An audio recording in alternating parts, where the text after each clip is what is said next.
سابق وزیر-اعظم شاہد خاقان عباسی صاحب ہمارے ساتھ ہیں. شاہد صاحب بہت شکریہ.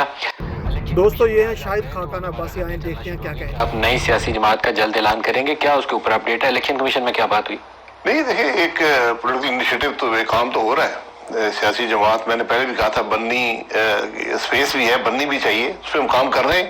تو میں آج الیکشن کمیشن گیا تھا, ان سے تبادلہ خیال کر رہے ہیں کہ پروسیجرل ایشوز کیا ہیں, کیسے ان کو حل کیا جا سکتا ہے, ان کی کیا سوچ ہے.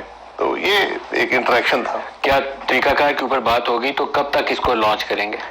جی یہ ہمارا خیال ہے کہ اگلے تقریباً 6-8 ہفتے میں انشاءاللہ 6 سے 8 ہفتے میں نئی سیاسی جماعت کا اعلان کریں گے. اور اس میں شاہد خاقان عباسی کے علاوہ کون کون سے ہمیں کوئی؟ نہیں میری جماعت نہیں, بہت سے لوگ ہیں اس کے اندر. کون کون سے؟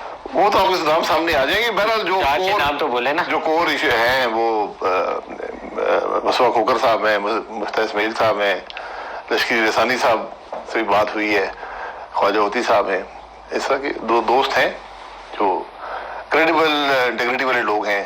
تو اس کا مطلب ہے مئی کے آخر تک ہم توقع رکھیں کہ آپ کی جماعت میدان میں ہوگی؟ جی انشاءاللہ. نام کے کوئی پارٹی کے نام کے اوپر بھی کوئی سوچ؟ نام پہ کچھ نام تجویز ہم نے کیے گئے ہیں, ان پہ کام کر رہے ہیں. اچھا, آپ بھی کوئی اگر بہتر نام تجویز, 170 جماعتیں اکثر نام لیے جا چکے ہیں. اچھا, صرف پاکستان مسلم لیگ جو ہے میرے خیال ہے کوئی 11 کے قریب ہے.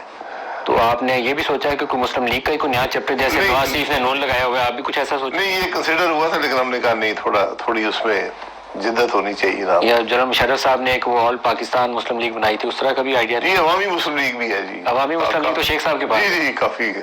ابھی تک قیوم صاحب کی والی بھی موجود ہے. وہ بھی موجود ہے؟ موجود ہے جی. یا پاک سرزمین پارٹی ایک کراچی میں بنی تھی, ویسا کچھ نام لے؟ نہیں ایسی بہت بہت 170 جماعتیں موجود ہیں. آپ کا نام کیا ہے وہ نہیں ابھی آپ بتائیں گے؟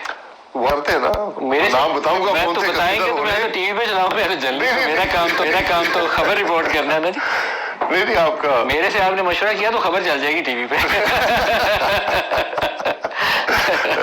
تو سر موجودہ نظام کے اوپر آپ کی کیا رائے ہے؟ یہ نظام کب تک چلے گا ایسے؟ نہیں موجودہ نظام ایک دن بھی نہ چلا ہے نہ چل سکتا ہے. یہ بات چلا ہے نہ چل سکتا ہے. بالکل یہ وقت ضائع کریں گے ملک کا, کیونکہ صلاحیت کی کا ایشو بھی ہے. یہ وہی آپ کے خیال میں شہباز شریف جو ہے is not a capable person? آپ بتا دیں. میری تو ان کے متعلق رائے یہی ہے, آپ کا بھی بول. مجھے تو آپ کی رائے کا پتہ ہے, ویسے ہی آپ سے پوچھ رہا ہوں. آپ اپنی رائے بتا دیں آج. نہیں میں اپنی رائے نہیں, میرے وہ دوست بھی ہیں, میرے ساتھی بھی رہے ہیں, میں ان کی عزت کرتا ہوں. وہ جو پرفارمنس ہے وہ آپ کے سامنے ہے, 16 مہینے کی پرفارمنس آپ کے سامنے ہے. میں تو اسی بنیاد پر اپنی رائے کا اظہار کر سکتا ہوں. وہ پرفارمنس وہ نہیں تھی جو ہونی چاہیے. ملک کے مفاد, اس کا ملک سے مفاد اس کا سرو نہیں ہوا. تو اگر وہی پرفارمنس لے کر آپ چلیں گے, وہی سوچ رکھیں گے, وہی آپ کی کابینہ ہوگی, وہی معاملات ہوں گے, تو پھر معاملہ نہیں چلے گا. تو اس لیے آج 2 مہینے سے زیادہ ہو گئے, کیا آپ کو حکومت نظر آتی چلتی ہوئی؟ آج پورے 2 مہینے ہو گئے الیکشن کو. سر ایک مائنورٹی گورنمنٹ سے آپ کسی جادو کی توقع کیوں رکھتے ہیں؟ پہلے تو یہ وہ حکومت ہے جس کو حکومت میں ہونا نہیں چاہیے تھا, یہ پارٹی اکثریت میں نہیں تھی, تو آپ اسے توقع رکھیں گے ڈیلیور کر دے گی, پاکستان کے مسائل کا حل کرے گی, تو خام خیالی ہوگی. سب سے بڑا فیکٹر وہ بھی ہے کہ آپ کا مینڈیٹ جو ہے اس پہ شک و شبے کا اظہار کر دیا گیا. تو پھر وہ اکثریتی جماعت تو نہیں ہے نا, کم از کم 100 نشستیں ہوتی تو کیسے ہماری 100 نشستیں جیتے ہیں؟ دیکھیے اکثریتی یا اقلیتی کی بات نہیں ہوتی. اگر آپ کام کرنا چاہیں تو اقلیتی جماعت بھی کام کر لیتی ہے. آپ کے 90% کام وہ ہوتے ہیں جس کا کوئی تعلق اکثریت سے نہیں ہوتا. وہ ایڈمنسٹریٹو ایشوز ہیں, وہ مارکیٹ کے ایشوز ہیں, وہ اپنے فیصلے کر رہے ہیں, ٹیکنیکل ایشوز ہیں. آپ ان کو اگر سمجھیں گے نہیں, محنت نہیں کریں گے, فیصلے نہیں کر پائیں گے, تو کیسے ہوگا؟ ابھی تو سب سے بڑا پہاڑ جتنا بڑا ایشو یہ ہے کہ آپ کی جو بیلنس آف پیمنٹ کی ریکوائرمنٹ آپ کو IMF سے ڈیل کرنی ہے. ابھی آپ سعودی عرب گئے ہوئے ہیں, ان سے دوبارہ $5 ارب کی بات کی ہے کہ وہ جو انویسٹمنٹ کے آپ نے وعدے کیے ہوئے ہیں ریکوڈیک میں ڈال دیں, گوادر میں وہ ریفائنری والا اس کو آگے چلائیں تاکہ ہمیں ڈالر ملنے شروع ہو جائیں. تو آپ کو حکومت کو تو قائم رکھنا ہے, کوئی نئی افراد افورڈ نہیں کر بڑی سکتے. خام خیالی ہے. انویسٹمنٹس جو ہوتی ہیں وہ ایک اسپیسیفک پرپز کے لیے ہوتی ہیں. وہ آپ کے ملک میں پیسہ نہیں آتا کہ آپ کی جیب میں ڈال دیتے ہیں, جی آپ خرچ کرنا شروع کر دیں. وہ اس پروجیکٹ کی ڈیمانڈ جب آتی ہیں اس کے حساب سے وہ پیسہ ریلیز ہوتا ہے.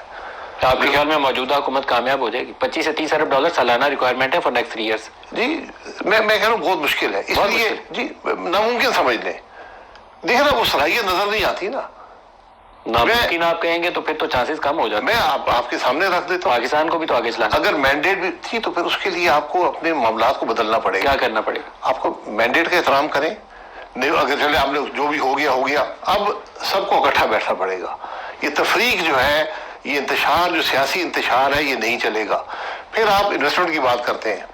جس ملک میں جج انصاف مانگ رہے ہوں, جس ملک کے ہائی کورٹ کا جج اوپنلی 1 نہیں 6 یہ لکھ کر کہیں کہ مجھے اپنے فرض منصب کی ادائیگی سے روکا جا رہا ہے, اور اس کے بعد اینتھریکس والے کھاتے آ جائیں. جی سر وہ تو پتہ نہیں اینتھریکس ہے کہ جو بھی ہے ماڈل تو ڈال کے بھیجتے ہیں. وہ تو تماشا ہے نا, جو باہر سے انویسٹر ہے وہ کہتے ہیں جس ملک میں ہائی کورٹ کا جج انصاف مانگ رہا ہے, ہدایت مانگ رہا ہے کہ میں انصاف کروں یا نہ کروں, تو میرا وہاں کیا بنے گا؟ یہ سب چیزیں جڑی ہوتی ہیں آپس میں. انویسٹمنٹ جس ملک میں انصاف کا نظام نہ ہو, جہاں پر عدالتیں کام نہ کر سکیں, وہاں انویسٹمنٹ نہیں آتی. کیا عمران سے اسٹیبلشمنٹ کی بات چیت ہونی چاہیے؟ وہ اسٹیبلشمنٹ جانے اور وہ جانے, بات چیت سب سے ہونی چاہیے. ایک Imran Khan P T I ایک حقیقت ہے, انہوں نے سب سے زیادہ سیٹیں حاصل کی ہیں سلیکشن کے اندر, باوجود اس کے جو سب کچھ ہوا. اب عمران خان صاحب کی ذمہ داری ہے کہ اپنے آپ کو سیاسی دھارے کے اندر لائیں. یہ جو گالی گلوچ کی سیاست انہوں نے اپنی حکومت کے اندر بھی رکھی, اس کے بعد 16 مہینے جب وہ عدم اعتماد سے ہٹائے گئے پھر بھی وہی سیاست رکھی, ایک کنفرنٹیشن کی سیاست, ایک تباہی کی سیاست. اگر وہ اس وقت اسمبلی میں آ کے اپوزیشن میں بیٹھتے, جو کہ ان کا حق بھی تھا اور ذمہ داری بھی تھی, تو آج ملک کے حالات فرق ہوتے, ان کے حالات بھی فرق ہوتے.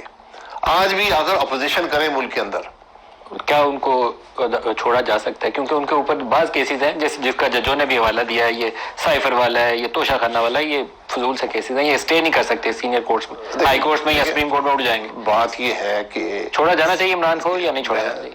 دیکھیں میں نے تندر نہیں کیا کہ میں چھوڑوں گا. بات یہ ہے کہ آپ کی جوڈیشری نے فیصلہ کیا نا, میں وہی اسی بات پہ آ رہا ہوں. جب آپ انصاف کے نظام میں مداخلت کریں گے, جب آپ جعلی فیصلے دلوائیں گے, میاں نواز شریف کا کیس آپ کے سامنے ہے. باہر کا جو انویسٹر وہ دیکھتا ہے یار ان کے وزیر اعظم کے ساتھ کیا ہو رہا ہے, مجھے تو چھوڑے میری کیا حقیقت ہے. وہ کہتے ہیں وزیر اعظم کے ساتھ یہ حرکتیں ہو رہی ہیں, تو پھر وہ معاملہ چلتا نہیں ہے. آپ دیکھ لیں جب تاریخ ہے ہماری کہ جس سیاسی لیڈر پر کیس بنا ہے, کیا وہ آخر کار ایکویٹل میں نہیں بدلا؟ یہ کیس جس طریقے سے سزا دیتے ہیں, وہ جج ارشد نے بھی جیسے سزا دی تھی وہ بھی پتہ ہے. ابھی بھی وہ جو جج صاحب نے سزا دی ہے توشہ خانے والے نے, اسی طرح تھا کیسے سزا. میاں صاحب کو جو ایک سزا دی گئی ہے اسی جج نے عمران خان صاحب کو سزا دی ہے. آپ کو بھی اس نے بلایا تھا؟ نہیں, میرے وہ ہمارے جج رہے ہیں, وہ زرداری صاحب کے جج بھی رہے ہیں, یوسف گیلانی صاحب کے جج, راجہ صاحب کے بھی, سارے کے سامنے پیش ہوتے ہیں. جج بشیر صاحب کمال کے ہیں, جو ان کو تو ہائیسٹ ایوارڈ ملنا چاہیے. کوئی ان کے سامنے کوئی 5 وزیر اعظم پیش ہوئے. ویسے میں عدالت میں بیٹھا ہوں, ان کو قانون آتا ہے, قابل جج ہے, باقی فیصلے وہ جو بھی کرے. تو سزا صحیح دی ہوگی انہوں نے, ریٹائر ہو گئے, تو سزائیں صحیح دی ہوں گی اگر نہیں وہ قابلیت اب جگہ پر ہے. بہرحال وہ کورٹ کو مینج جس طرح کرتے ہیں.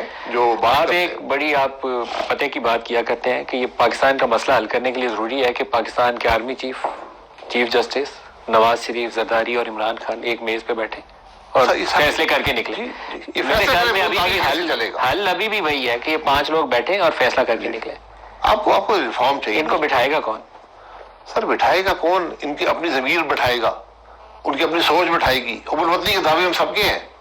میڈل ہم نے 365 بانٹے ہیں اس دفعہ, ڈیلی ایک میڈل بانٹا ہے ملک میں. حالانکہ مجھ سے آپ پوچھیں پاکستان میں کوئی شخص میڈل کا اہل نہیں ہے, حقدار نہیں ہے. جہاں پر ہمارا ملک پہنچ گیا ہے یہاں تو میڈل واپس لینے چاہیے سب سے. ہم میڈل بانٹ رہے ہیں. تجویز پیش کریں نا. نہیں میں تجویز, دیکھیں آپ نے دے دیے, آپ کو مبارک ہو. اور جب آپ اس طرح میڈل بانٹتے ہیں ان کی حیثیت کوئی نہیں رہتی. میں اس کے بعد آپ کو سنا دوں گا ضیاء الحق صاحب کے زمانے میں. یہ بہت سے لوگوں نے اس پہ سوال کیا ہے, جو اس دفعہ آپ لوگوں نے میڈل بانٹے ہیں تو اس کے اوپر سوال بہت سے لوگوں نے کیا. اب ان لوگوں کو مبارک ہو جن کو. میں آپ کو بتاؤں گا ضیاء الحق صاحب میں ایک سائنٹسٹ کو ایک ایوارڈ دیا گیا تھا, انہوں نے لینے سے انکار کر دیا تھا. اس کی وجوہات میں آپ کو پروگرام کے بعد بتا دوں گا. وے فارورڈ بتائیں, یہ لوگ بیٹھیں گے کیسے؟ پاکستان کے مسئلوں کا حل ایک ہی ہے کہ آپس میں بات کریں تاکہ راستہ ملے آگے بڑھنے کا. سر پہلے یہ سمجھیں کہ سیاسی انتشار ہوگا تو معاشی استحکام نہیں آئے گا. معاشی استحکام نہیں ہوگا, ملک نہیں چلے گا, حکومتیں نہیں چلیں گی, عوام کے مسائل حل نہیں ہوں گے. آپ کو پورے نظام کو بدلنا ہے. آپ کا نظام یہ مفلوج نہیں, یہ ختم ہو گیا ہے. یہ کچھ ڈیلیور نہیں کر سکتا جو حکومت کا نظام ہے. جو آج سوچ ہے یہ ڈیلیور نہیں کر سکتی. آپ کا جوڈیشل انڈیپینڈنس آپ کو چاہیے, جوڈیشری کا ریفارم چاہیے. پارلیمان کو دیکھ لیں, آج 3را سال ہے پارلیمان مفلوج ہے, سوائے گالی گلوچ کے وہاں پارلیمان میں کچھ نہیں ہوتا. اور اس کا اثر یہ ہوتا ہے کہ